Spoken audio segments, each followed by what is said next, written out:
అందరికీ నమస్కారం. అమ్మా ప్రసాద్ ఒక ప్రముఖ జర్నలిస్టు చంద్రబాబు నాయుడు గారిని గురించి మాట్లాడుతున్నారు. ఒక్కసారి వినండి, విన్న తర్వాత చెప్తాను నేను.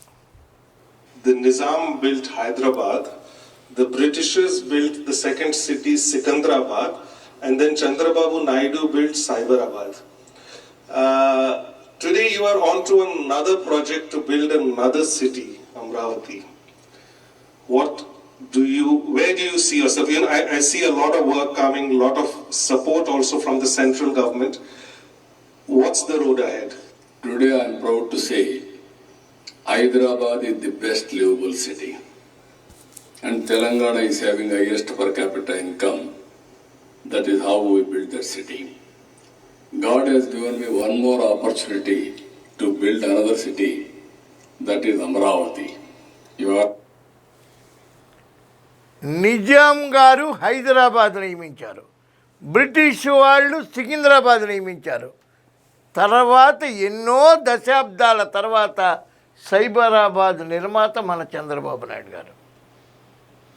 ఆయన అడుగుతున్నారు విలేకరు గారు, మీకు మళ్ళా ఒక అవకాశం వచ్చిందని. ఏంటి అవకాశం? అమరావతి నిర్మాణం. విడిపోయిన ఆంధ్రప్రదేశ్కి మంచి రాజధాని హైదరాబాద్ పెర్ క్యాపిటా ఇన్కంలో మొత్తం తెలంగాణని ఎలా హైదరాబాద్ కాపాడుతుందో అలాంటి భావితరాలకి ఒక అమరావతి, ఒక దేవతల రాజధాని, ఒక సంపద సృష్టించే రాజధానిని నిర్మిస్తే అది ఆంధ్రప్రదేశ్ మొత్తాన్ని కాపాడుతుందనే విజనం భగవంతుడు ఎందుకు ఇచ్చాడు అవకాశం? ఎందుకు ఇస్తాడు అవకాశాలు? సైబరాబాద్ నిర్మిస్తే కోకాపేట దాకా 200 కోట్లకి ఎకరం పోయేటువంటి పరిస్థితి హైదరాబాద్కి వచ్చింది.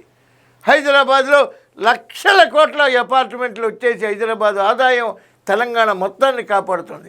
అలాగే అమరావతిని కనుక అద్భుతంగా తయారు చేస్తే అది బెస్ట్ లివబుల్ సిటీగా చక్కగా రిటైర్డ్ వాళ్ళకి అందరికీ కూడా ఆనందం, ఆరోగ్యం అన్నీ ఇచ్చేటువంటి ఒక రాజధానిని కనుక సంపద సృష్టించే రాజధానిని నిర్మించే అవకాశం చంద్రబాబు నాయుడు గారికి భగవంతుడు ఇచ్చాడు. ఇది భగవత్ సంకల్పం, 100% భగవంతుడి సంకల్పం మాత్రమే ఇది. జై చంద్రబాబు నాయుడు గారు, జై అమరావతి.